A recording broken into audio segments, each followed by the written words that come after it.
my vice rector is the dean of political science. Who made the transcript last time for Jason Jackson? The dean. This is my vice rector. อาจารย์สอนเชิญมาเลยมาหมดเลย My vice rector. เจ้าหญิง My vice rector for finance. Wait. Okay, my assistant rector. สมบัติเดี๋ยวพาเขาลองก่อนนะ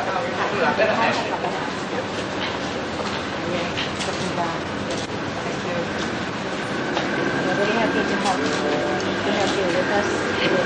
Thank you very much. We are very happy to you. How are you doing today?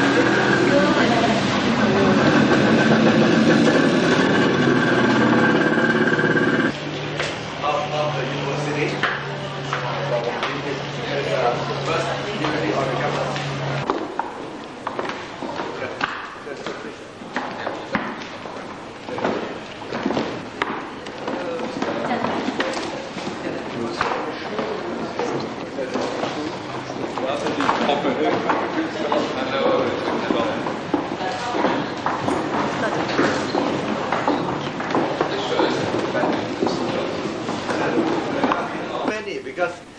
But then he abruptly in his talk, you know, as you were about to ask questions, important questions.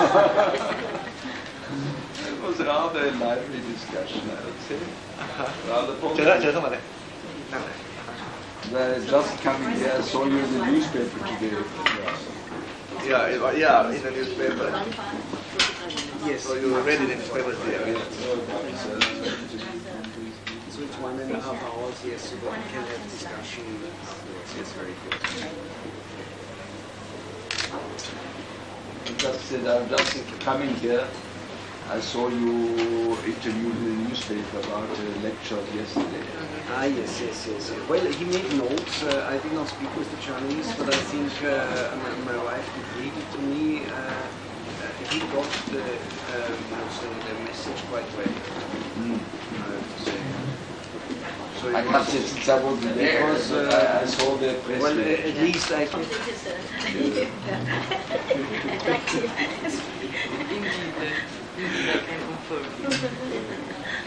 So where else could you be talking?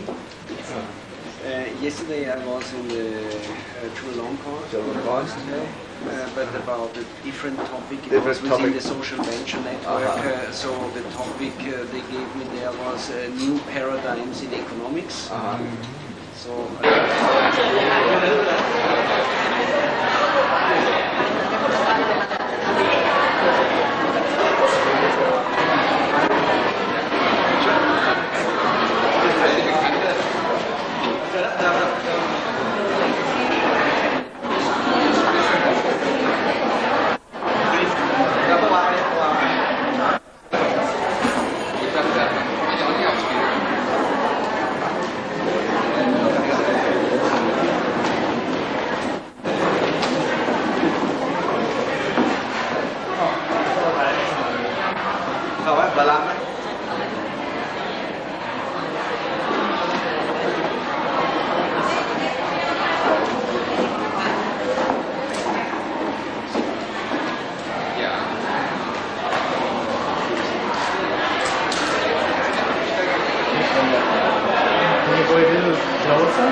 Well, good afternoon, ladies and gentlemen. This is a very fine occasion that His Serene Highness Prince Alfred of Liechtenstein has come to visit our campus here. First of all, I'd like to invite Associate Professor Dr. Narita Yasud, the rector of Thammasat University, to give the speech, the welcome speech to His Serene Highness. Dr. Narita Yasud.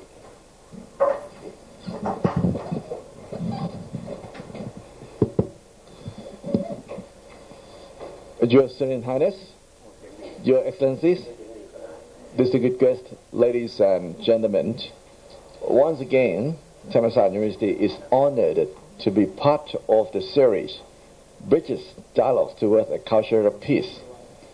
The International Peace Foundation and its program chairman, Mr. Uwe Morales, have done an outstanding job, and we are delighted to play a small role in this monumental project.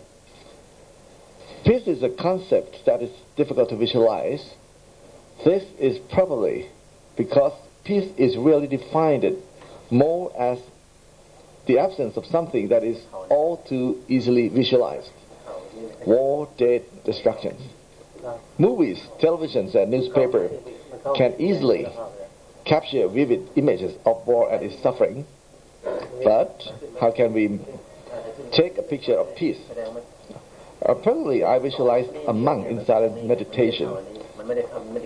I think that is where Thailand is a perfect place to explore the culture of peace.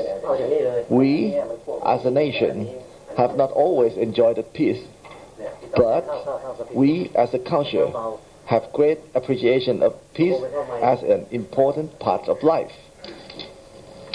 This year, Thammasat University begins our celebration of our 70 years anniversary.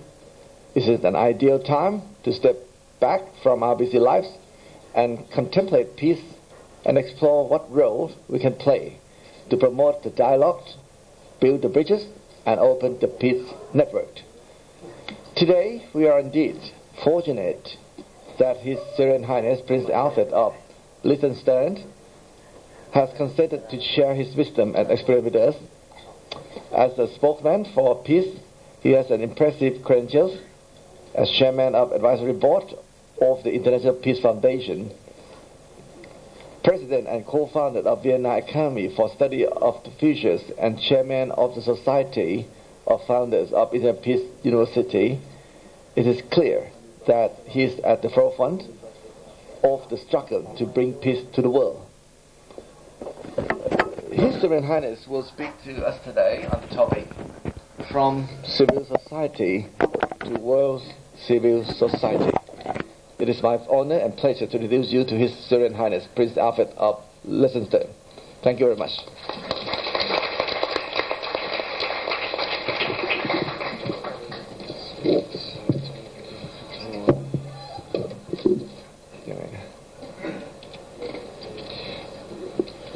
Well, thank you very much for this introduction, and thank you very much for coming to this lecture today. May I first ask you, who of you are students? Would you be so kind to raise your hands?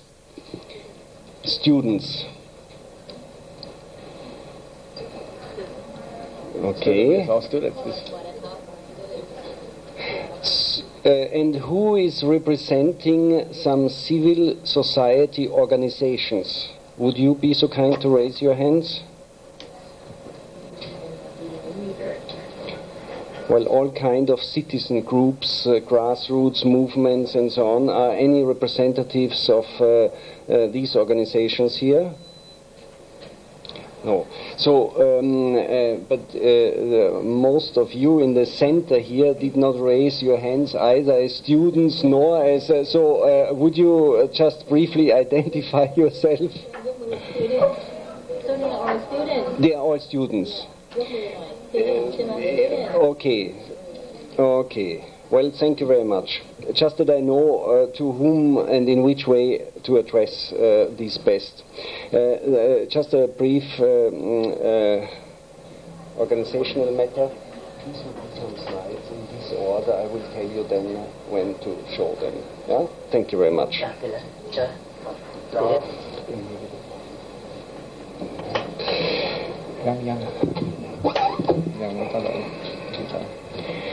Well, so once more, ladies and gentlemen, dear students, I speak today, as the rector said, about civil society, from civil society to global civil society.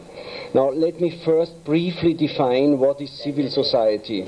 If I should speak too fast, if English is a problem, then please just interrupt me and let me know, yeah? So, civil society usually is defined as a voluntary associations, organizations, movements and networks that live and work in the social space outside the state and outside the private sector, that means business. Now there are some other definitions. Well, don't show it now, not for now.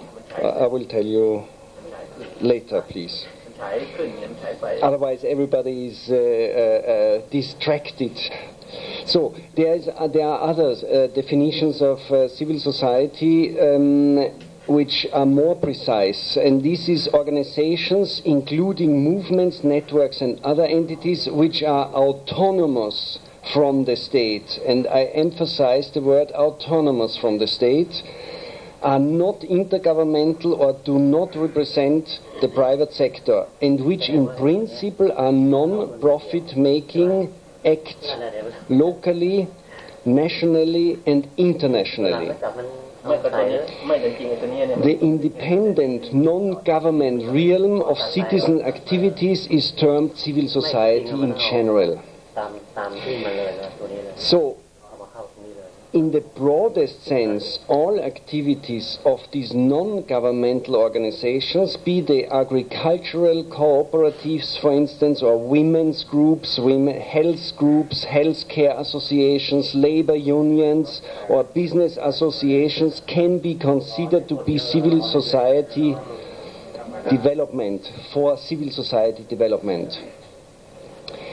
It is expected that in the long term, their activities will help to build a broad base for democratic development. The definition which I bring you now, and on which I will focus in my following remarks, is the one which is in a more narrow sense defining civil society, and this would be all organizations in the public policy arena, the so-called politically active or advocacy civil society organizations, and they can be understood of being the civil society. And in fact, if we speak today about civil society, we mainly mean the politically advocacy groups, because otherwise we would speak mainly about social capital activities or charities. Or let me express it in another way. If there would be good governance, that means if the political system would work to the satisfaction of the whole society and pursuing the common interest of the whole society, there would be no need for civil society as political, active pressure groups, lobbying groups, or advocacy groups. So now the negative side of this narrow definition of the civil society as advocacy groups is that in a general sense you can say that these groups, this civil society is driven ideologically or ideologically motivated in most cases, in many cases, in many countries. So, and this leads then to the next point. I will elaborate a little bit. For instance, today, human rights and other similar issues are used very often as an ideological weapon to change or remove undemocratic or unwanted governments. And in this sense, human rights, and I mean it in a neutral sense, are used as an ideological weapons not only by civil society but also very much by governments against other governments. Or by governments using civil society groups and organizations to do this, to pursue their interests, their government interests.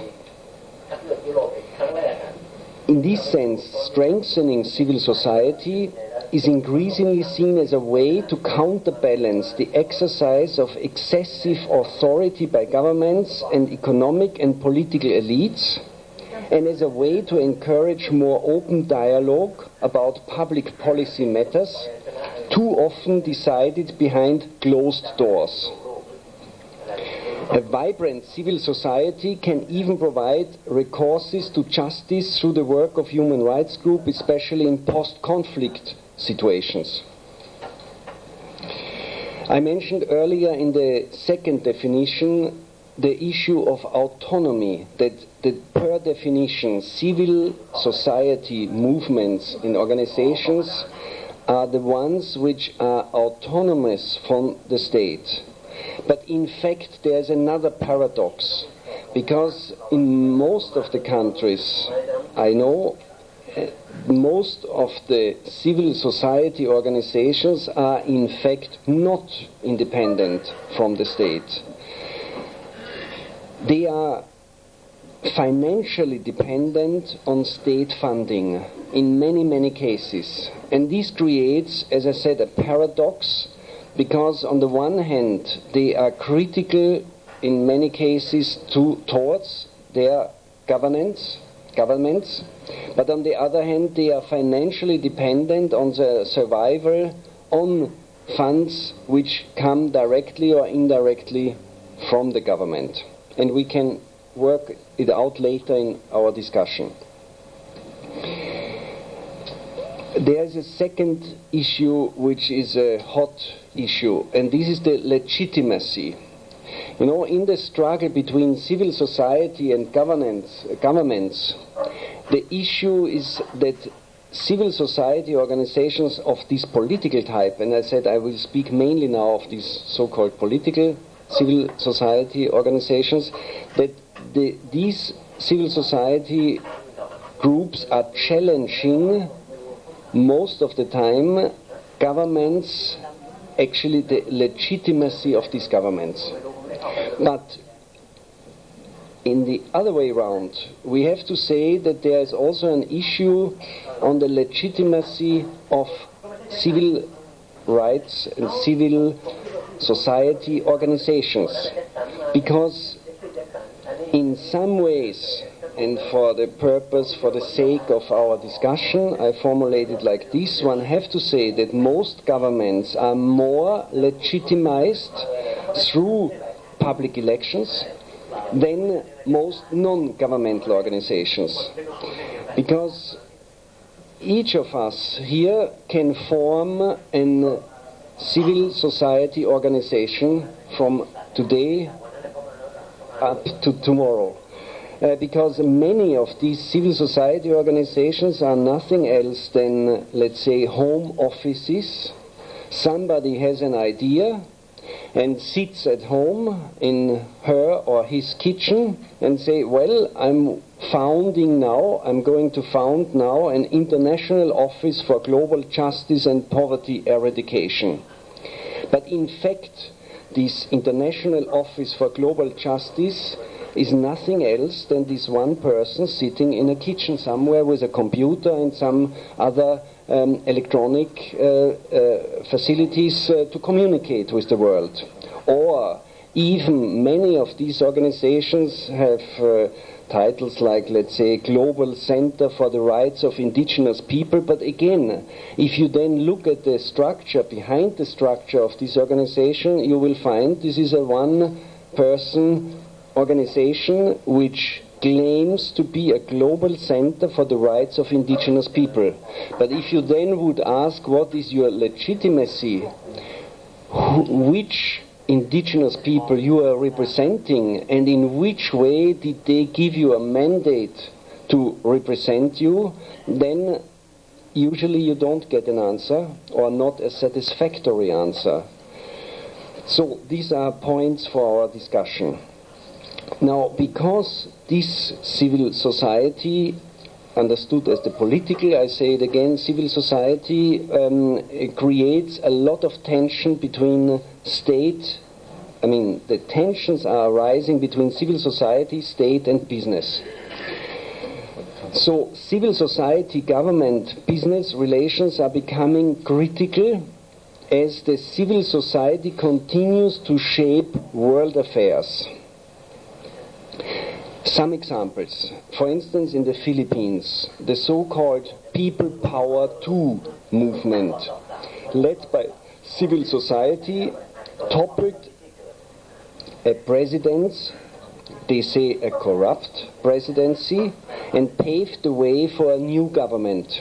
So this was a major victory worldwide in the eyes of the civil society, for civil society, because they could bring down a government and put in place another government. Or the WTO, the World Trade Organization, was in the eyes of the civil society, civil rights movements, defeated, or let me put it different, the civil society defeated the combined powers of state and market in the so-called Battle of Seattle, and then later in other cities. And this did lead to this broad globalization debate in which mainly today civil society is put in this context. So what we need is to channel the tension between civil society, state and business to a constructive use. For this approach, ladies and gentlemen, we need to understand the modern understanding of civil society. And let me say first that most representatives of civil society today, they would see indeed civil society movement as a global movement, and they feel that they are the third force in a tripolar world. And in the view of civil society organizations, the civil society has issued two declarations of independence, the one from the state and the other from the market. What is the self-image of civil society? Civil society consciously sees itself as a countervailing force against totalitarian tendencies in state and market, which can produce unacceptable environmental, economic, political, cultural, social, human and spiritual problems in society. This is the self-image. So civil society is the third global force along with the state and the market. It seems that we live indeed in such a tripolar world constituted by the forces of market, state and civil society. But again, what is this civil society? So we could say that all societies have three realms or three domains which are autonomous but organically related with each other. And these three domains, these three realms are the economic, the political and the cultural.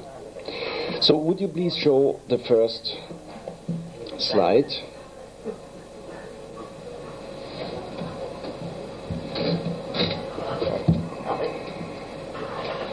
Well, what you see here is exactly what I told you. So we have basically Thank you very much.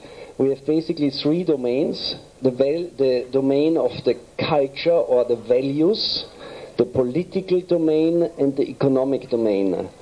And what I show here are three different models of organizing these domains. So in the domain of the values, we can have societies which are mainly organized on the value of individualism. That means individualistic, and I don't know, there's a spot, but competition, it should read competition. Somebody did censor the word competition here, it seems. So then we have group cooperative value systems, and then we have egalitarian and collectivistic value systems. So these are the fields of culture of values. In the political domain, we have three basic models. The one is the countervailing model. You have one power in government, and then you have opposition.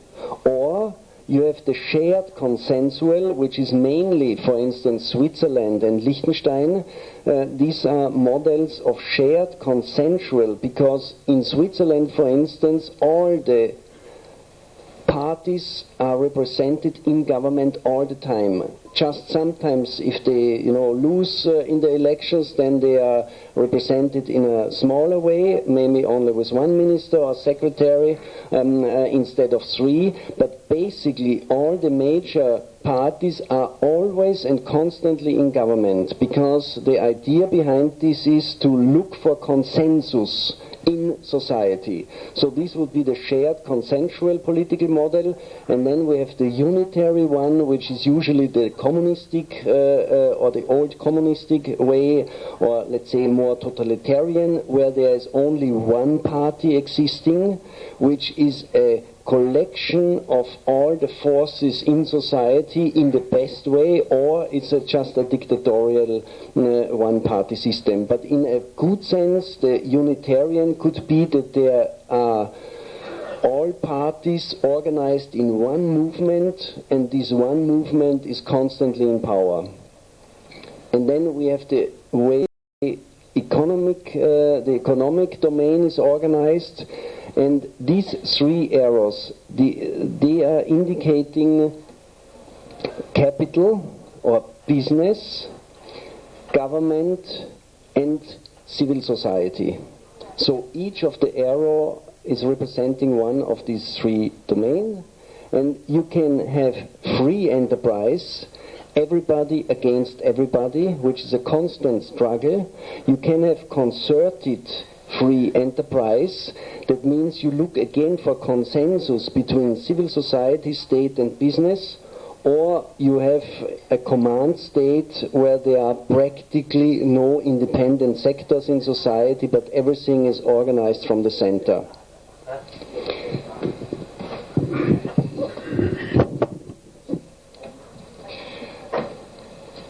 So, as I summarize these three domains, and I think we will skip for the moment maybe the other folies, so we just stay with this one. Yeah, you can take it away. Thank you. The market is situated in the economy. The state is active in the political realm, and the natural habitat of civil society is culture. And this is now a hypothesis which I propose to you.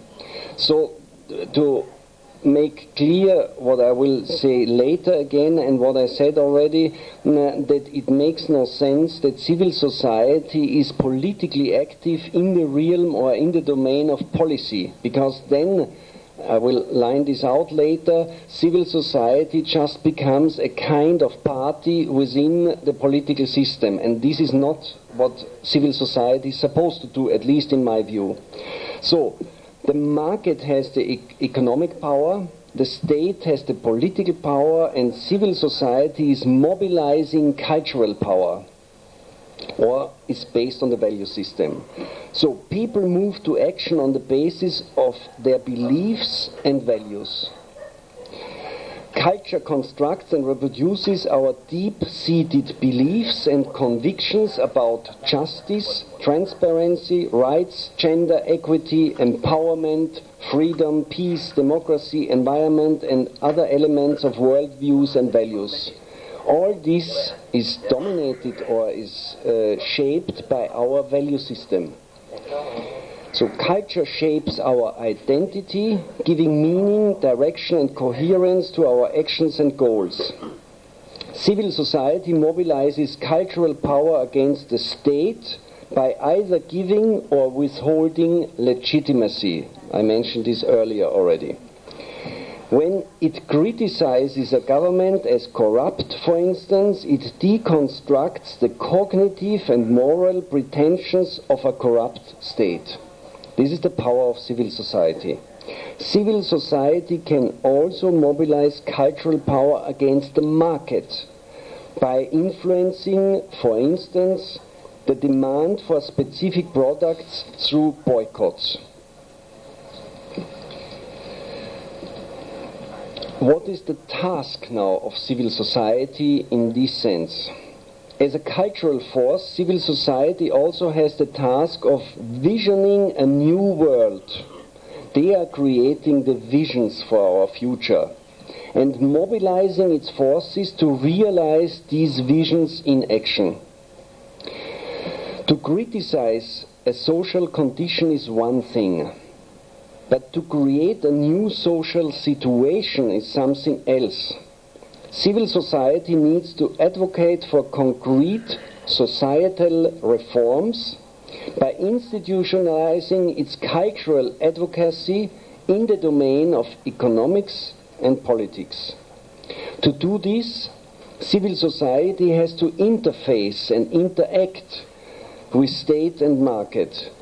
The interface between these three forces of society can therefore be viewed as a terrain of opportunity or a terrain of coercion. I will focus now mainly on civil society-government relations in the following, but the dynamics are similar in civil society-business relations. What are the opportunities for civil society?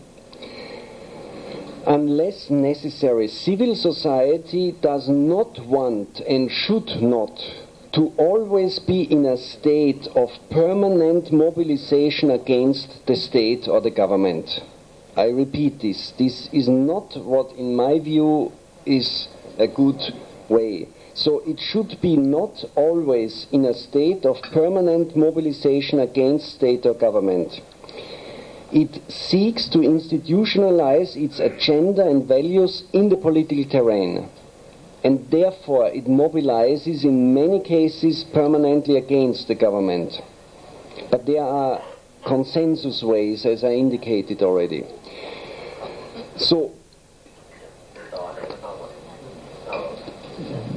to institutionalize the agenda and values in the political terrains can take form of legislation, executive issuance and concrete programs. The opportunity to do this is very different in different countries. Again, the example of the Philippines. For one, civil society basically installed the new government into power.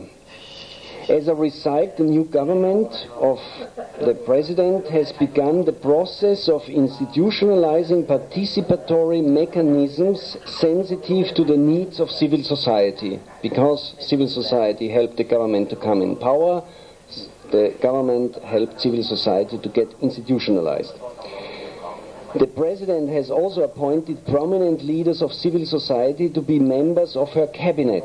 So, now it's interesting just to put the attention here that civil society moves through its representatives in the government directly, and in some ways now this is a dilemma which is not discussed enough in my view, because many representatives of civil society, also they are already sitting in government, act and pretend to be still representatives of civil society, but in fact they are politicians. So we can discuss this later. In addition, the Philippine president has strongly expressed her desire to incorporate civil society agenda into the platform of her governance. And even the Philippine legislative leaders have a high regard for civil society ideas and perspectives. What are the threats for civil society? There are two important threats I would mention. The one is the engagement process can demobilize civil society. All its energies may be focused on the process of engaging government, thereby forgetting its other tasks, both with civil society itself and with the economy. Second threat, the engagement process can over-politicize civil society. This would turn civil society into a political organization, depleting the vitality and creativity of civil society. Both are dangerous to civil society. One of the civil society's tasks is to defend culture and society. If civil society is demobilized or over-politicized, it loses its own identity as an autonomous center of power in society. Without an active civil society, government begins its slow drift towards totalitarianism. This is not in every country the same, but this is a claim which civil society has. Power is the steering mechanism of the state, as I said earlier. And without civil society, there is no check, no accountability to this power. If you leave aside the free press, of course. What are now appropriate interactions between civil society, state and market? Civil society everywhere is developing or has developed already social innovations that can respond both to the opportunities and the threats of civil society-government relations. Again, in the Philippines, for instance, this social innovation, this approach was called social threefolding. In other countries, for instance, they call it round tables or similar things.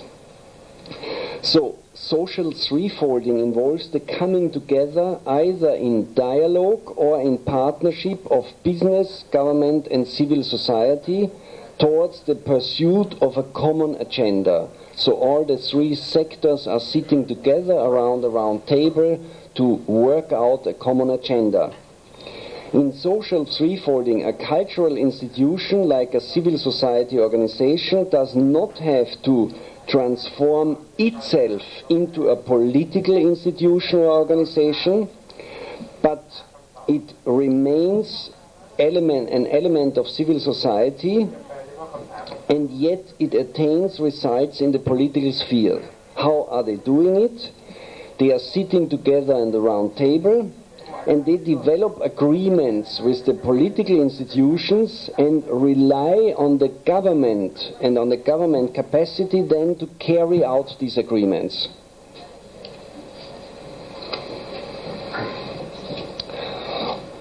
How can we make civil society-government relationships operational?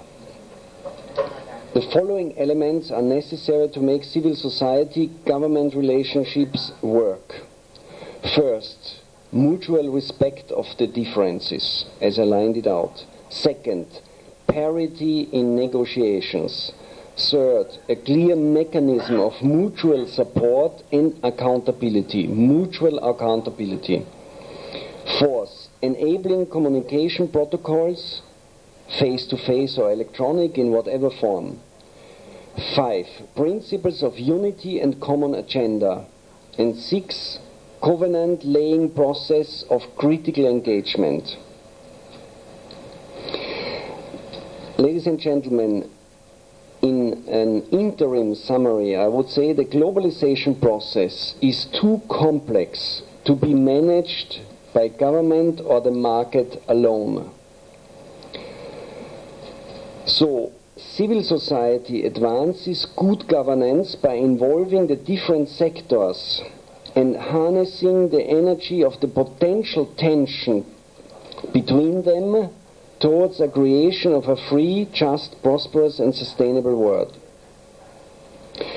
Now, I will speak about two other things briefly, and this is civil society and the definition of terrorism.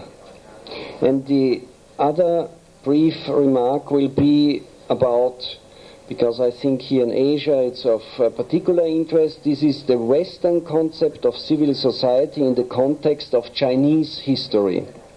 So let me first speak about civil society, the definition of terrorism. In the years after September 11, 2001, strong concerns are raised by civil society groups over the proposed different definitions which have been put forward by different states. These definitions of terrorism can have strong effects on civil society because in some cases they clearly extend the definition of terrorism to include civil protest and other democratic activities. For instance, in 2001 there was a major debate in the European Union, and I will refer briefly to this as an example. So the European Union Justice and Home Affairs Council had a meeting, and at this meeting it was agreed that a declaration which was put forward by the European Union should be added to the framework decision of the European Union on terrorism. So I read now the quotes here of this declaration. The Council declares that the framework decision on the fight against terrorism covers acts which are considered by all member states of the European Union as serious infringements of their criminal laws committed by individuals whose objectives constitute a threat to their democratic societies, respecting the rule of law and the civilization upon which these societies are founded. It has to be understood in this sense and cannot be construed so as to argue that the conduct of those who have acted in the interest of preserving or restoring these democratic values, as we notably the case in some member states during the Second World War, could now be considered as terrorist acts. Nor can it be construed so as to incriminate on terrorist grounds persons exercising their legitimate right to manifest their opinions. Even in the course of the exercise of such right, they commit offenses. Again, now this was an issue also about the civil resistance during the Second World War, because under the definitions of terrorism now, people which acted during the Second World War, for instance in Germany against the National Socialists or against other dictators, would be considered based on the definitions of today as terrorists. And this shows how absurd and how far this debate has gone. And therefore the European Union then had to issue especially this declaration where they exempt people who resisted against dictatorship so that people cannot say they were terrorists back then. Now, the draft text of the framework of the European Union was the following. For the framework of defining terrorism. So the draft was: each member state shall take the necessary measures to ensure that the following offences, defined according to its national law, which are intentionally committed by an individual or a group against one or more countries, their institutions or people, with the aim of intimidating them and now it's important, and seriously altering or destroying the political, economic or social structures of a country will be punishable as terrorist offenses. So this was the draft before civil rights groups stepped in. But this means nothing else than this last part of the sentence, that everybody who would seriously try to alter or destroy the political, economic or social structure of a country would be able to be punished as a terrorist. This is something very serious. So now the human rights and civil rights activists stepped in. And then this part of the text was changed in the final issue. So it says, and seriously altering or destroying the fundamental freedoms, democracy, respect for human rights, civil liberties and rule of law on which our societies are based will be punishable as terrorist offenses. So I repeat, the draft was everybody who seriously tries to alter or destroy the political, economic or social structures of a country, and now it says everybody who tries seriously to alter or destroy the fundamental freedoms, democracy, respect for human rights, civil liberties and rule of law on which our societies are based will be considered to be a terrorist.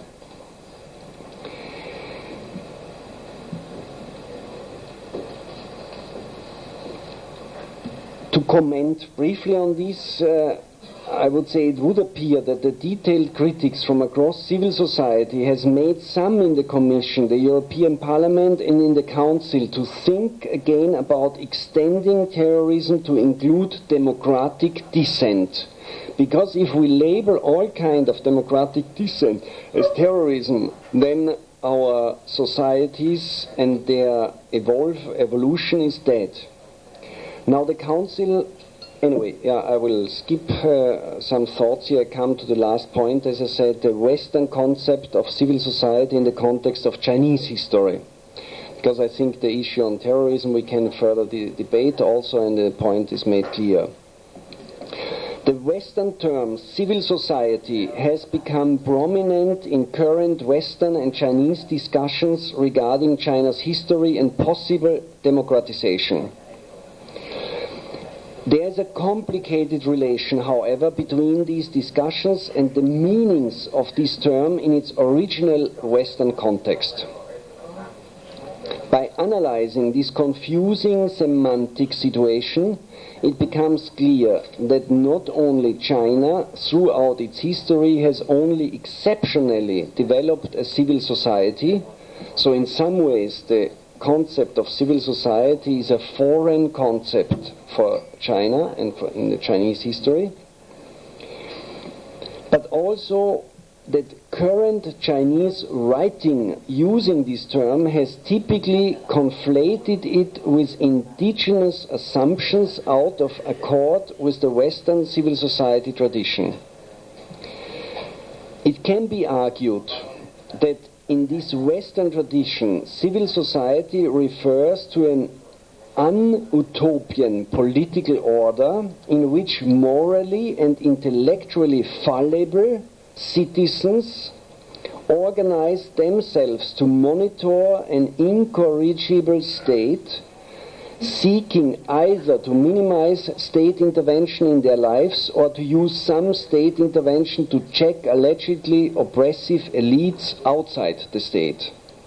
It's maybe a little bit complicated, but basically, again, it says that citizens feel that they are morally and intellectually fallible, but they are entitled and organize themselves to monitor the state and seeking to minimize either state intervention in their lives or to use some state interventions to check oppressive elites outside the state in their country. So this is the Western definition or self-image, again in another way defined, of civil society. Now, in Chinese writing, however, this un-utopian bottom-up definition of civil society has been filtered out and replaced by a tradition-rooted utopian top-down view, according to which moral intellectual virtuosi or moral intellectual people, humans, whether a political party free of selfishness or true intellectuals, take charge of a corrigible state, or at least are allowed by the latter to guide society. Once more, in finalizing, so the Western approach is that civil society is a bottom-up approach to make governments accountable, to check them, and to propose visions to the government. And they claim to be autonomous, or try to be autonomous, as a third independent force within the society. The Chinese way to look at civil society is that either the party, because the party is free of selfishness, or the true intellectuals, the elite of the country, take charge of correcting the failures of the state or to guide society. And these fundamental differences in the approach to civil society between the Western societies and China, this divergence in political reasoning, so to speak, threatens to complicate international relations on an ongoing basis. Thank you very much, ladies and gentlemen, for your following me.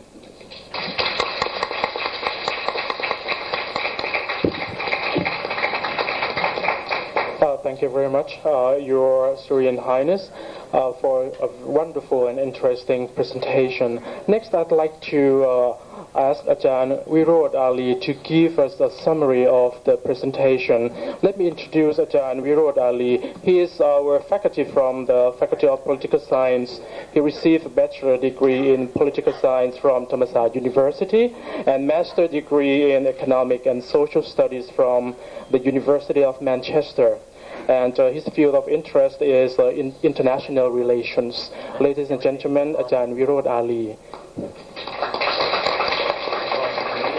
Thank you.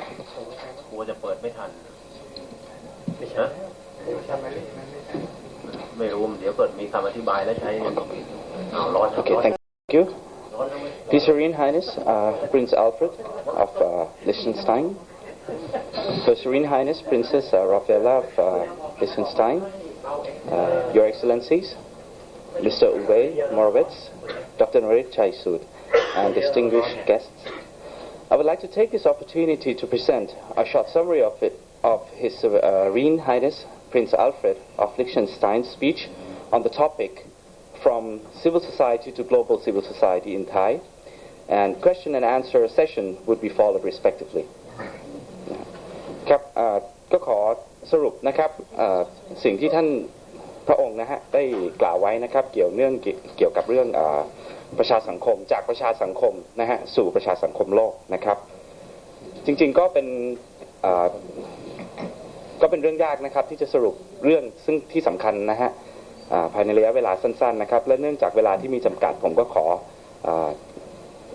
สรุปให้สั้นที่สุดนะครับและถ้าเป็นไปได้ก็จะพยายามผลิตขึ้นมาเป็นเอกสารแล้วก็ให้มีการแจกจ่ายกันอีกครั้งนะครับนะฮะท่านเจ้าชายนะครับได้กล่าวให้คำจำกัดความนะฮะของประชาสังคมไว้นะครับท่านได้กล่าวว่าประชาสังคมเนี่ยโดยสรุปที่สุดแล้วคือการรวมกลุ่มนะครับของประชาชนเป็นสมาคมนะฮะเป็นกลุ่มเคลื่อนไหวนะครับและที่สำคัญที่สุดเนี่ยจะต้องเป็นอิสระจากการควบคุมหรืออำนาจของรัฐนะครับกิจกรรมท่านเจ้าชายก็ได้ยกตัวอย่างกิจกรรมเอาไว้ 3-4 อย่างด้วยกันนะครับไม่ว่าจะเป็นเรื่องเกี่ยวกับ กลุ่มสิทธิสตรีนะครับกลุ่มสาธารณสุขกลุ่มเรื่องของการศึกษาอะไรทำนองนี้เป็นต้นนะครับนี่เป็นคำจำกัดความของประชาสังคมในมุมกว้างนะครับแล้วถ้าในมุมแคบลงไปกว่านั้นเนี่ยนะครับก็คือประชาสังคมซึ่งมีบทบาทในทางการเมืองเนี่ยนะฮะท่านเจ้าชายได้กล่าวไว้ว่ากิจกรรมเหล่านี้นะครับที่ได้กล่าวมาข้างต้นเนี่ยนะฮะมีนะครับเขาบอกว่าการเคลื่อนไหวขั้นต้นที่ได้กล่าวไปแล้วเนี่ยถ้าถูกนำไปเป็นการเคลื่อนไหวนะครับทางการเมืองนะฮะมันก็จะกลายเป็นกลุ่มประชาสังคมที่เคลื่อนไหวเพื่อผลักดันนะครับประเด็นปัญหาทางการเมืองต่อไปนะฮะเขาบอกว่าประชาสังคมทางการเมืองเนี่ยนะครับเป็นการเคลื่อนไหวที่เรียกร้องนะฮะประเด็นต่างๆนะครับซึ่งบางครั้งเนี่ยรัฐเนี่ยไม่อาจที่จะตอบสนองนะครับต่อความต้องการของประชาชนบางครั้งแม้ในกรอบของการเมืองนะฮะซึ่งรัฐบาลเป็นประชาธิปไตยเนี่ยจะเป็นไปด้วยซ้ำนะครับซึ่งเป็นประชาธิปไตยด้วยซ้ำนะครับจึงจำเป็นที่สุดที่ประชาชนซึ่งมีความเข้มแข็งเนี่ยควรที่จะต้องร่วมมือกันนะครับแล้วก็พยายามที่จะคอยขัดเกลาแล้วก็คอยตรวจสอบนะครับความพยายามของรัฐบาลอยู่ตลอดเวลาเพื่อไม่ให้รัฐบาลกระทำการอะไรบางอย่างซึ่งไม่เป็นไปตามหรือไม่สอดคล้องต่อความต้องการของประชาชนนะครับอย่างไรก็ดีนะครับท่านเจ้าชายเนี่ยก็ยังตั้งข้อสังเกตอีก2ประการด้วยกันนะครับเกี่ยวกับสถานภาพของประชาสังคมในปัจจุบันนะฮะคือท่านได้กล่าวว่านะครับหนึ่งก็คือความไม่เป็นอิสระนะครับอย่างที่ท่านพระองค์ได้บอกไปแล้วว่าคำจำกัดความของประชาสังคมที่สำคัญก็คือความเป็นอิสระนะครับ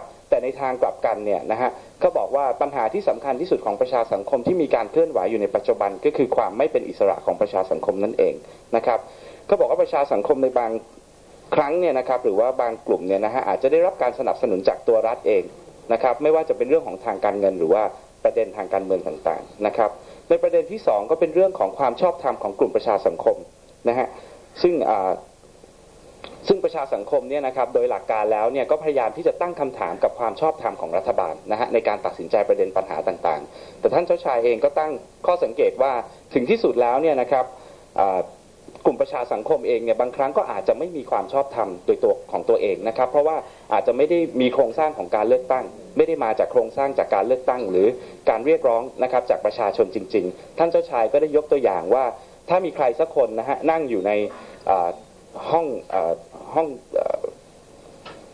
หมายถึงห้องนั่งเล่นนะครับหรือว่าห้องรับประทานอาหารเนี่ยนะครับมีคอมพิวเตอร์1ตัวอาจจะตั้งกลุ่มนะครับเรียกร้องสิทธิของกลุ่มคนใดกลุ่มคนหนึ่งขึ้นมาได้นะครับซึ่งเอาเข้าจริงๆแล้วเนี่ยก็อาจจะไม่มีพื้นฐานหรือการสนับสนุนจากประชาชนที่เป็นจริงนะครับนั่นก็อาจจะทำให้การเรียกร้องหรือว่าพลังของประชาสังคมเนี่ยนะฮะอาจจะลดทอนความสำคัญของตัวเองลงไปนะครับ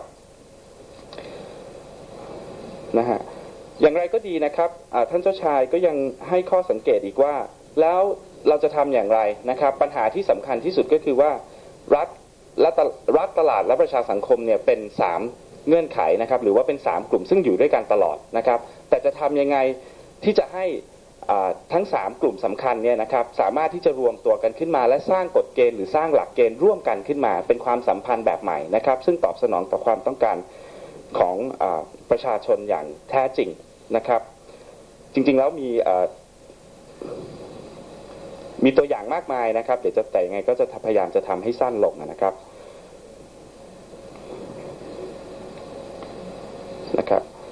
อย่างไรก็ดีนะครับท่านเจ้าชายเนี่ยก็ยังตั้งข้อสังเกตต่อไปอีกนะครับว่ากลุ่มประชาสังคมที่มีอยู่ในปัจจุบันโดยทั่วไปหรือว่าโดยส่วนมากแล้วเนี่ยนะครับจะตั้งป้อมทำการต่อต้านนะครับรัฐบาลเป็นหลักนะครับซึ่งท่านเจ้าชายก็ตั้งข้อสังเกตว่าถ้าการตั้งป้อมหรือว่าตั้งข้อสังเกตแบบนี้เนี่ยนะครับอาจจะก่อให้เกิดการเผชิญหน้าและไม่ก่อให้เกิดผลนะครับหรือว่าการร่วมใจกันเพื่อที่จะแก้ปัญหาที่เกิดขึ้นนะครับท่านเจ้าชายจึงสนับสนุนว่ากลุ่มประชาสังคมเนี่ยนะครับควรที่จะเข้าไปมีบทบาทในโครงสร้างทางการเมืองซึ่งเป็นทางการด้วยนะครับไม่ว่าจะเป็นในด้านนิติบัญญัตินะฮะไม่ว่าจะเป็นเรื่องในด้านบริหารนะครับแล้วก็อาจจะเข้าไปมีส่วนร่วมในการดำเนินนโยบายของรัฐบาลด้วยนะครับอย่างไรก็ดีนะครับกลุ่มประชาสังคมเหล่านี้เนี่ยไม่ควรที่จะเข้าไปเป็นส่วนหนึ่งมากจนเกินไปนักเพราะว่าถ้าจะเข้าไป มีส่วนร่วมกับรัฐบาลมากเกินไปเนี่ยอาจจะทำให้เสียอำนาจนะครับหรือว่าเสียความเป็นอิสระที่มีฐานของประชาชนอยู่แล้วก็ตกอยู่ภายใต้การชี้นำของรัฐบาลมากจนเกินไปนะครับเพราะฉะนั้นเนี่ยก็คือ1มีความเป็นอิสระนั้นดีอยู่แล้วนะครับ2จะต้องเข้าไปนะฮะมีส่วนร่วมในการแก้ไขปัญหาร่วมกับรัฐบาลด้วยนะครับแต่ไม่มากจนเกินไปจนทำให้เสีย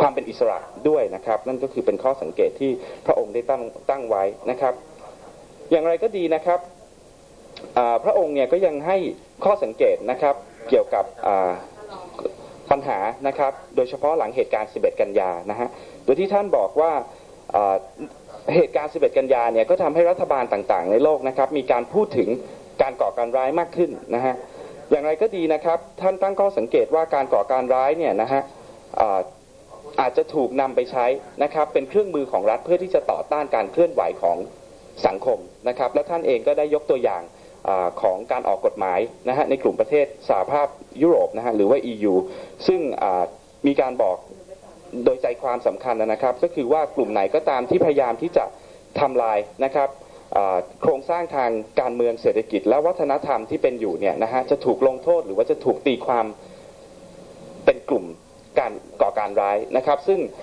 ท่านเจ้าชายเองก็พยายามที่จะตั้งข้อสังเกตว่าการที่รัฐต่างๆเนี่ยพยายามที่จะต่อต้านการก่อการร้ายและโดยการให้คำจำกัดความที่กว้างๆอย่างนี้เนี่ยนะครับอาจจะนำไปสู่ปัญหาในระยะยาวได้เพราะว่าโดยหลักการโดยพื้นฐานทั่วไปแล้วเนี่ยนะครับหน้าที่ของประชาสังคมอย่างหนึ่งก็คือการตั้งคำถามกับโครงสร้างของรัฐของตลาดนะฮะนั่นก็คือของเศรษฐกิจและในขณะเดียวกันก็เกี่ยวเนื่องกับเรื่องของวัฒนธรรมที่เกิดขึ้นในประเทศหรือว่าในโลกด้วยนะครับเพราะฉะนั้นถ้ารัฐเนี่ยมีอำนาจมากจนเกินไปแล้วก็เอาแนวความคิดดังกล่าวนำไปใช้จริงๆเนี่ยนะครับอาจจะทำให้พลังอำนาจของประชาสังคมเนี่ยนะฮะที่จะคอยถ่วงดุลอำนาจของรัฐบาลหรือว่าของรัฐบาลในโลกนี้นะครับอาจจะลดน้อยถอยลงไปนะครับ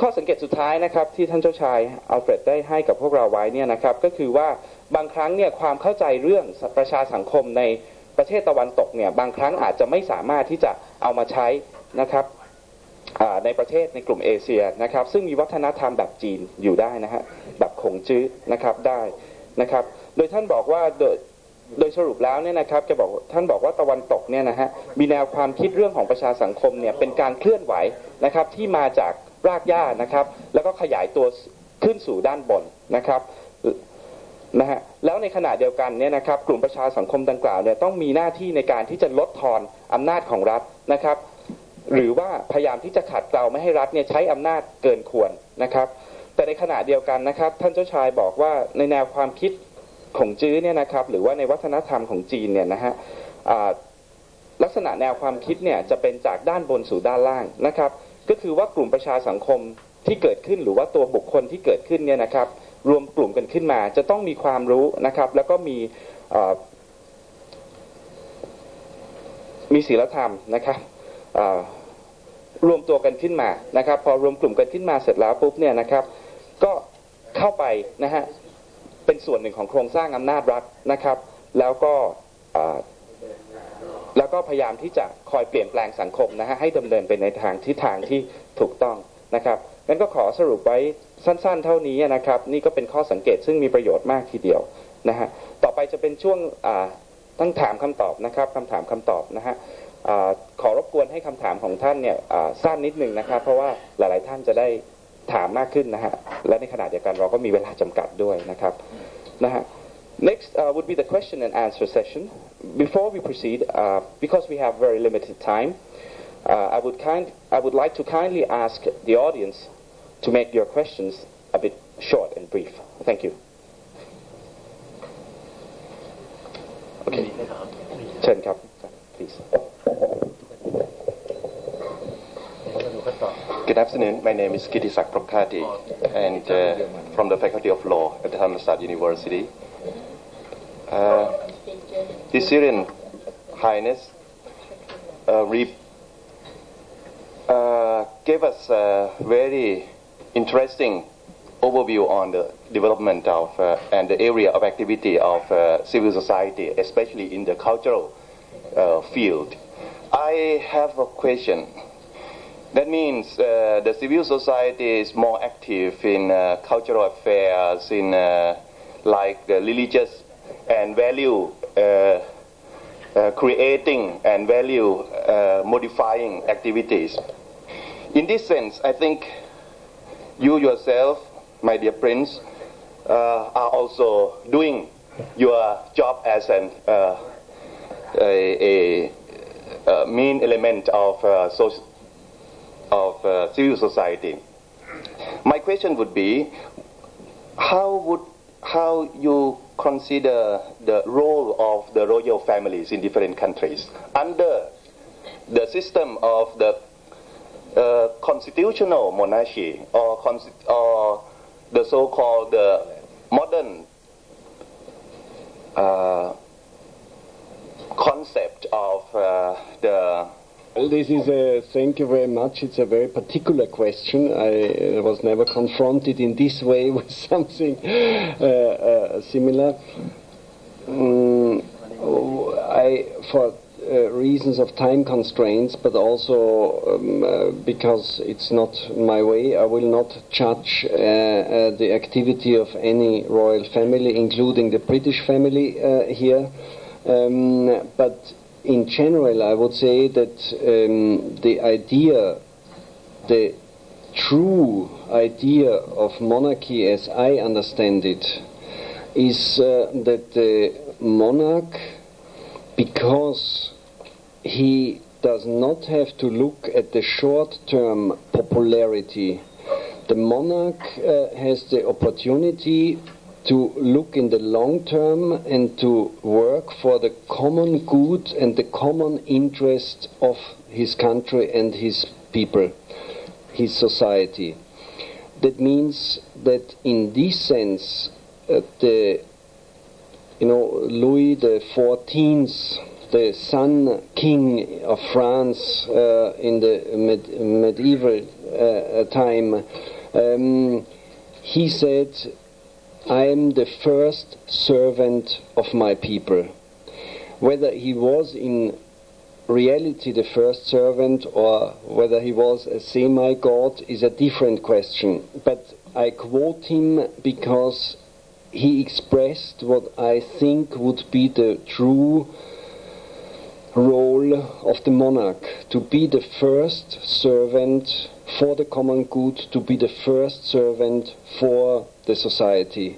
That means, in this sense, I would say that in the three domains, the monarch should be not in the political domain, should be not in the economic domain, but should be above these domains. That means in the domain of the values and the cultural activities. But in some ways, in your question, I had the impression that you mean that I just put civil society into the cultural corner.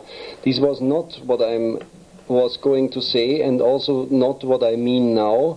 But we have to understand, or I understand, the realm of culture and values as the ground from which everything else emanates.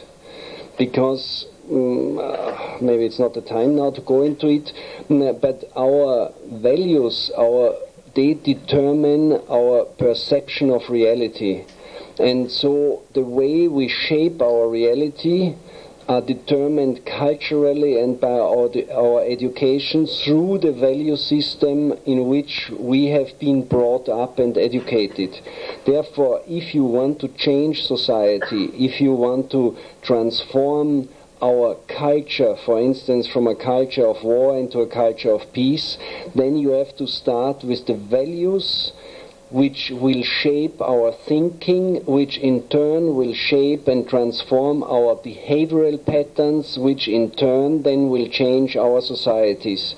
And I think in this hierarchy of activities, so to speak, the values is the top, the most critical factor which will determine the further development and evolution of each society. And therefore this is also the field from where civil society gets its strengths.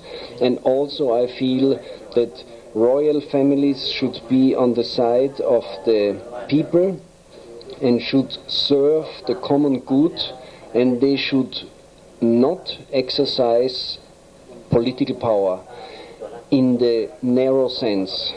So, you know that the Lao Tse said the best government or the best ruler, he said, is the one of which existence you are not aware or the people are not aware, because everything works, but there is not much intervention into the everyday life of people, but it simply works because everything is organized well and everybody is happy.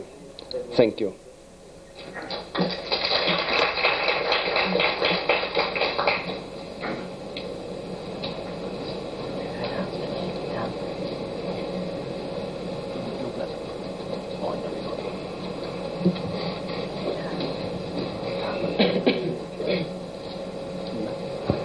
My name is Gerald Thompson. I'm with Passport to Life.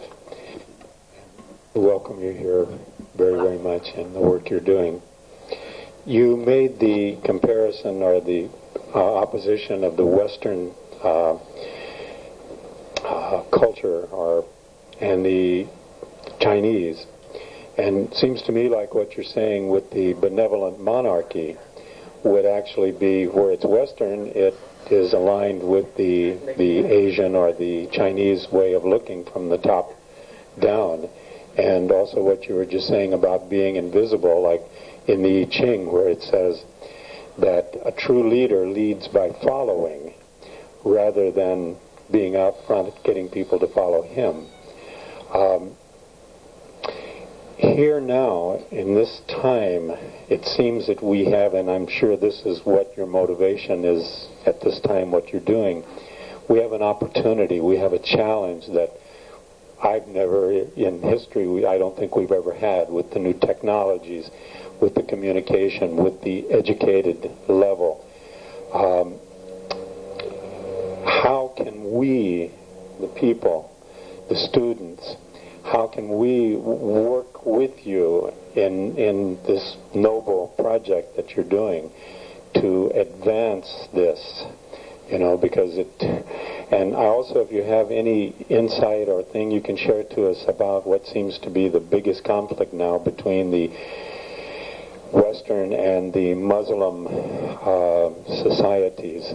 Do you have any idea how we can bridge this gap that seems to be there? I have very much concern because it seems that the Muslim society kind of parallels the socialist, communist, socioeconomic structure as opposed to the capitalistic, thing. And I'm concerned that the capitalistic movement of the market is wanting to get into this additional territory and devil take the hindsight. So anything you could have enlighten us on that, I'd really appreciate. Well, actually you asked 3 or 4 questions, if I understand it correct. So I will just maybe pick out now the issue of conflict between the West and Muslims. Because on China I did already elaborate a little bit. The Islamic way to organize life is fundamentally different than our way. Because it's still a theocratic approach. That means that religion and values in this sense, as I expressed it, are so dominant in society that everything is shaped in accordance with the religious rules. So you know that there is an Islamic economics. There are rules how to organize the economic life, the day-to-day life. And therefore then the movements for Islamic banking and Islamic economics did emerge about 20-30 years ago in a quite strong manner, and a number of Islamic banks have been founded, etc. The idea of the Islamic economics is indeed that they are a third way between communism and capitalism. So they claim to be this third way, and I have to say that I worked in my university time a little bit on the Islamic banking and Islamic economics, so it's also an interesting way. Because what the essence of this way is that labor and capital are equal, while in the capitalistic system capital is dominant or has a higher priority compared with labor. And if you take serious that capital and labor is equal, then every kind of joint venture between labor and capital has to lead to equal results. That means the risk sharing and the profit sharing emanates out of this equality, and not that first the capital gets served and then labor. So I think it's not the location here to go deeper into this, but what is portrayed today as a conflict between the Western civilization and Islam or the Muslims, in my eyes, is a wrong way to look at this phenomena, because we speak about certain groups, maybe on both sides, which are basically fundamentalists. If you look at the main representatives of the US administration, of the current US administration, then you will see, and there was a recent debate in the media, you will see that they are Christian fundamentalists. And they have a clash with Islamic fundamentalists. And if you look at the speeches of Osama bin Laden, and if you compare it with the speeches of President Bush, then you will find that they are almost using the same words. So this is one fundamentalist challenging and fighting against the other fundamentalist. Both of them want to impose on the world their system of values and their interests. And so I cannot join the opinion that we have a major clash between the cultures in this sense. I think this is not the essence of what is going on right now. And if we look back in history, then in contrary we see that the cooperation and dialogue between Christianity and Islam was leading to a very fruitful society and civilization, which is still part of our today's civilization. But of course, during the course of this kind of clash of fundamentalists, all this might get lost.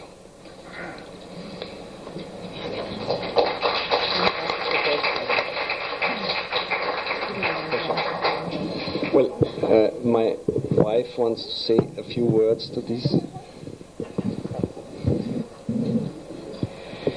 Good afternoon to everybody. Just to answer to one portion of your question. What can we do to participate in the process?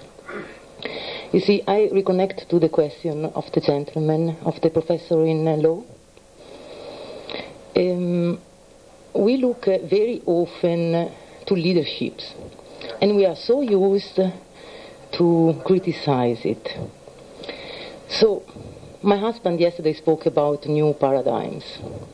Let's put ourselves into another position, and it is the position which I love most, and this is equality. Let's understand and open up our mind to the fact that we are equal, and we ourselves are the leader of our own life. So when we do expect leadership to be wise, to rule for the common benefit, we should look at our own life and see how much wise we are and how much do we act for common benefit. I do believe that this is the best way to participate in the process. We take up responsibilities as women and men in regard of what we do, what we speak, what we want to inspire, very carefully looking to be constructive and never to be destructive. We can shape and change our reality if we do it together with the others, if we do it not for our personal ambition, which is the pattern of the moment, individualism, but if we do it really for a collective benefit, we will achieve it. So let's move to equality. Let's judge as well ourselves as tough as we judge others. Let's be very honest with ourselves. Let's grow and let's bring up this change which can happen if we do it for a common benefit, not for our personal interest. Thank you.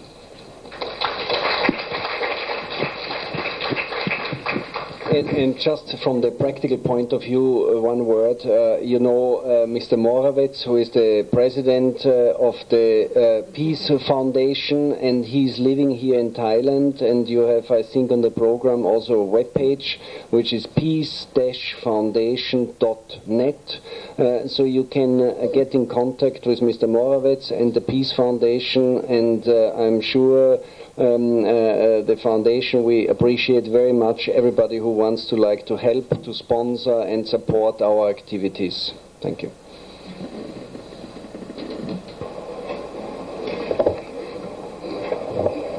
My question is concerning national sovereignty in this process, and your opinion of the United Nations and how the international, for instance, the conventions that are already being signed by many countries, and how that a lot of countries have not signed the optional protocols to the Convention on International and Civil and Political Rights and these sort of things. We worry about the economy, the McDonaldization taking over Thailand, and then we have endless arguments here. Does the economy rule, and do we lose our Thai values, for instance? And also our Thai diet, maybe, but that's another thing. And how how can you have a world civil society when everybody starts yelling about national sovereignty? It's none of your business. Don't stick your nose into our business. Well, what we hear from the Peace Foundation, we are in accordance with the UN decade for a culture of peace and non-violence, which will still go for about 8 years. We are defining the culture of peace in such a way that we say a culture of peace is a culture or a society which is organized with the main purpose to promote the realization of the potential of every human being. So that means that the realization of the potential of every human being is in the center of the society or of culture, and not capital, for instance. So if we understand what this means, then it's a major transition, a major change in our way to organize life and to organize ourselves. And part of such a culture of peace would be that every human being has the right, but also the obligation, to choose for her or himself what it means for them, what the self-realization means for them. But we can say that the self-realization could be defined as any point between the minimum, that means the satisfaction of basic needs, as they are defined and guaranteed in the human rights. So this would be the minimum which has to be guaranteed to every human being, up to the full realization of our human potential. And this means then we speak about love, beauty, creativity, and I don't know where this can lead to.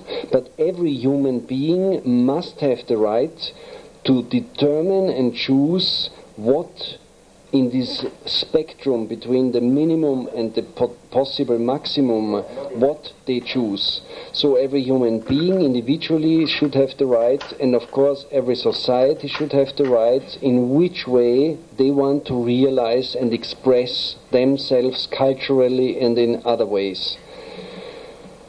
So, you know this phrase about unity in diversity. This is what we think is the formula. That means, yes, we are one world. Yes, we are one planet. Yes, we are one earth.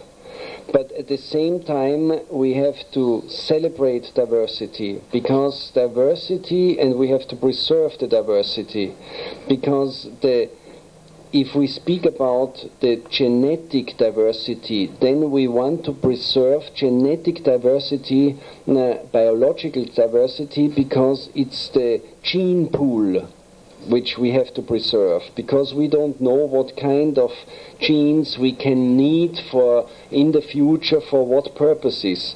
But if we speak about cultural diversity, then this is, so to speak, the stored wisdom of humanity. So each traditional culture, each traditional wisdom which is lost, for instance, in alternative medicine and in many, many other ways, this is something which makes humanity as a whole more poor.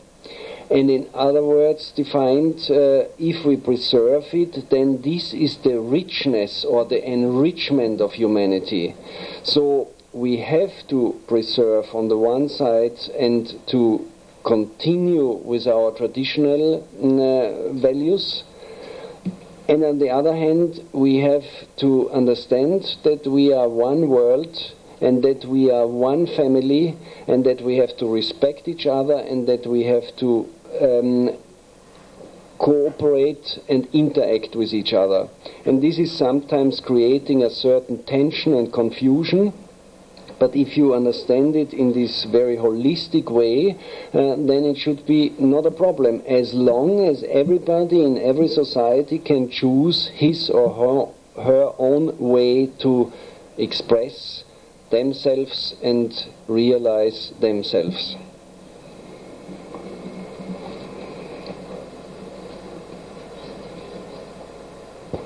We have time for a couple of more questions. Please. My name is Eric Foreman. I'm from the United States, and I'm sorry. Oh, okay. My question is about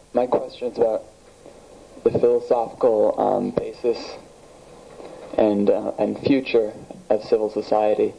I was noticing many of the things you've said bear many similarities to a 19th century philosophy called syndicalism or anarchism, and in that philosophy it stresses that the free association of people and the partnerships that they enter into will eventually triumph over the oppression of government and business, and to lead to a society which consists only of civil society. And I was wondering if you see that as a desirable or a feasible kind of goal for the movement, for the global civil society movement. No, I don't like using that word because it sounds so violent, but I mean the free association of people entering into agreements and coalitions with each other to accomplish various goals, which is kind of what civil society is, right? Well, I would say that basically it seems that you have understood me quite well. I mean, we could discuss the issue of anarchism of the 19th century, but you said yourself it's maybe not the right term to use it, and you also don't want to use it, as it seems. But of course there is a truth in what was called and is called anarchism. And that means that the top priority in our lives are our freedom, and the freedom of expression, the freedom to choose what kind of life we want to live. And in this sense, yes, you can say this is a certain form of anarchism, certainly not a violent form of anarchism. But also we have to understand that there is a place for government, so I'm not in this sense unrealistic that I think that we can live without governments, but I did speak about the three sectors: business, state and civil society, and each has its own way to act and to organize itself and to promote its interests. And in this sense, I'm very much for dialogue and for cooperation between the sectors, and I'm very much for freedom and freedom of cultural expression.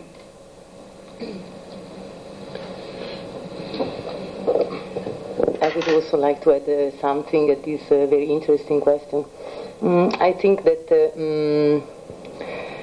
the ideal is, at least my ideal, but shared by many, is to have a society where the individuum are mature to take choices which are in balance with the environment and for the benefit of the environment. So the question is, are we in this stage at the moment? So, of course, everybody has to have the possibility to choose, but are we educating people to be able to make a choice, to be free in their decision, not to feel manipulated by any ideology, so that they can take a choice which reflects their own nature? And on this I want to emphasize, because this is what I feel we have to do. Education is a basis. We have to make people mature, responsible for the way they act into society, capable to take decisions. So we will maybe one day reach something like this. But also what is, for example, the idea of peace. You see, the other morning I was looking at a wonderful sunrise. This was beautiful. I mean, I've never seen such a sunrise in my life. Wonderful. And because we are always looking for finding a definition of peace, which is not a negation of something else, I understood there another nuance of a definition of peace. And this is that peace is when a human being is capable to appreciate such a beautiful sunrise. Because if you are hungry, you don't look for it. You are looking for something else. If you are angry, you are not capable to enjoy the beauty which surrounds us. So peace, it's a state within ourselves which allows us to enjoy and celebrate life and all the gifts which this manifestation brings to us. And to do this, we have to be in a very specific condition where indeed civil and social rights are granted, basic rights are granted, so that all the human beings can develop within themselves and within the community and for the community. Thank you very much.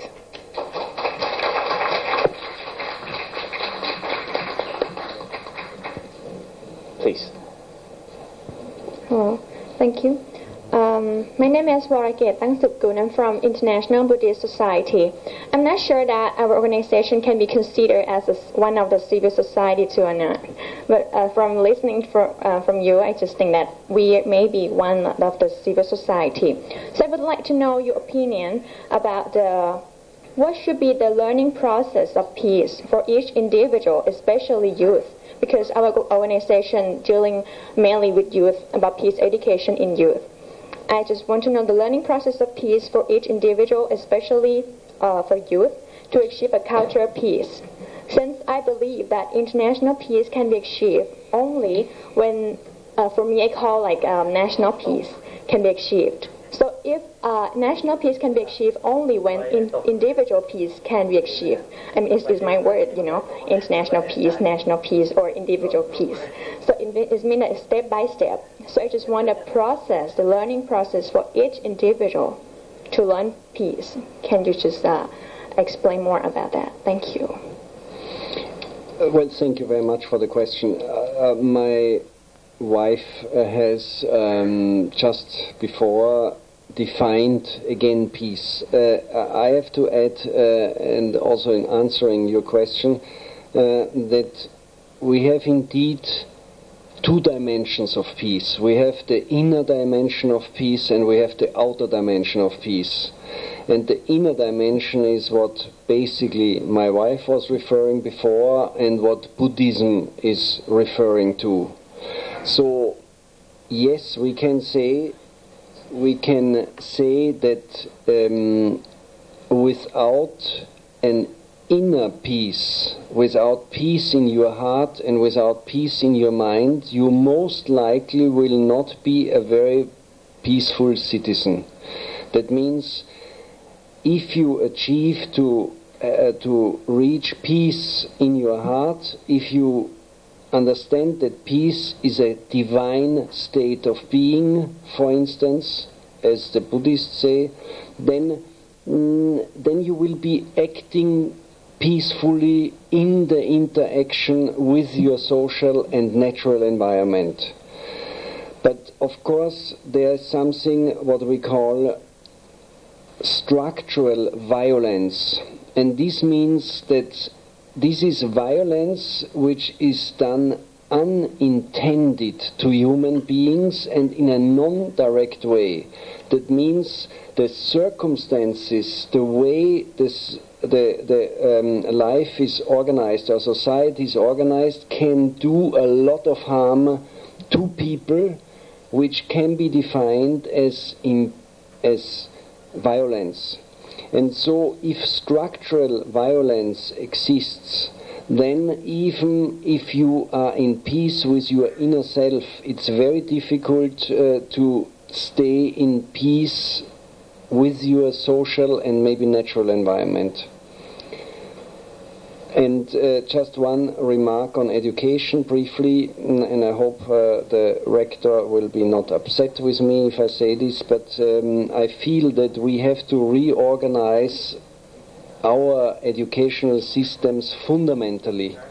If we want to make the shift from a culture of war to a culture of peace, as I said, then our values, our thinking and our behavioral patterns have to change fundamentally. Now, if we look carefully into the educational system, then we understand that historically they are a phenomena of the industrial age. Because basically the way the concepts for education have been developed back then. Now we are already, as they say, in an information age. Now we know that knowledge creation and the creation of knowledge is the essence of our economic life and is the essence of wealth creation. So it's not so much financial or physical capital anymore, but today ideas and knowledge are creating wealth mainly and driving the economy and our life. Now, if we look at the educational system, whether the educational system is organized in a way to foster our creativity, then I have to put doubts on this. Because basically our educational system, as I said, is coming from the industrial age, and the idea behind the education system is that education is like a factory. We are producing standardized human beings which are functioning well in society.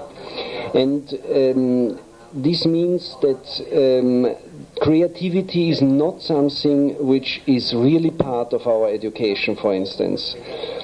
That means, again, that standardized products standardized human beings should be the output of this factory called school and university.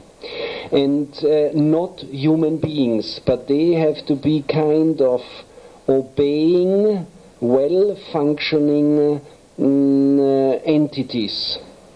And so if we take serious the shift in our paradigm, if we take serious that we want to create a culture of peace, then I think we have to set up a complete different educational system which is working on a much more chaotic way, which is working not in this standardized way, which is giving value to each individual and its own rhythm, its own potential, and which basically is set up, as I said before, as a reflection of the society, of a culture of peace society. That means that we have to look mainly at the individual potential of each human being, and education should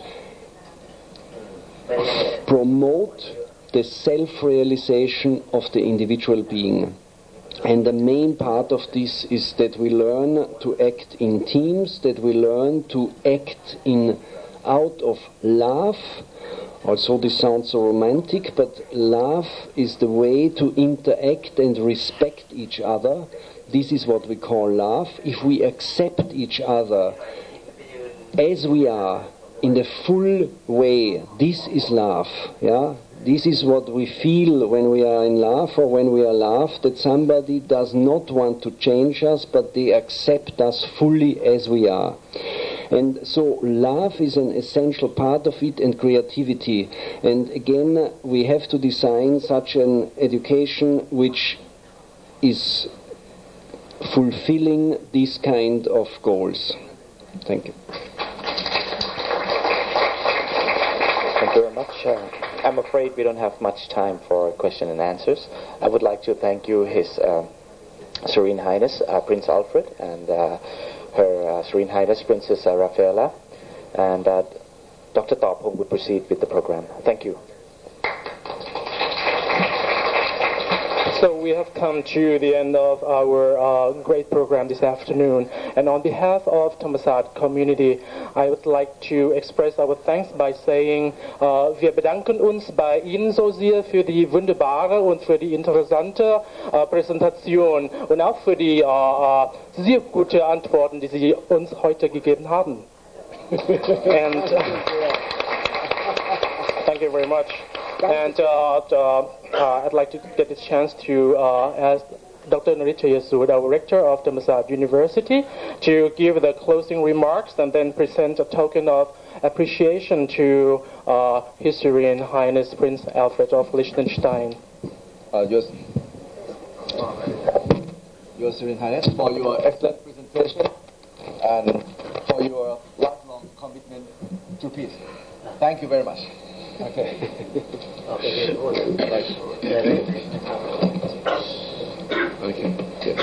very informal now.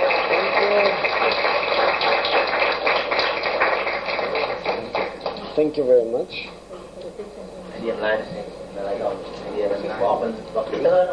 Thank you.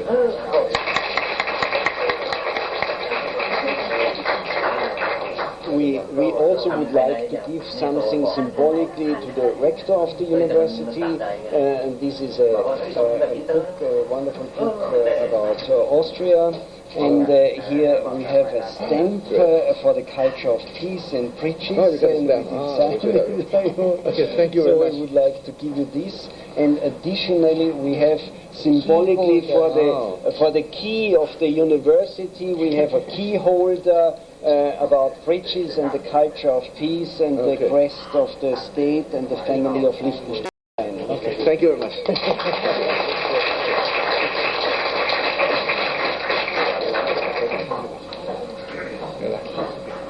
you.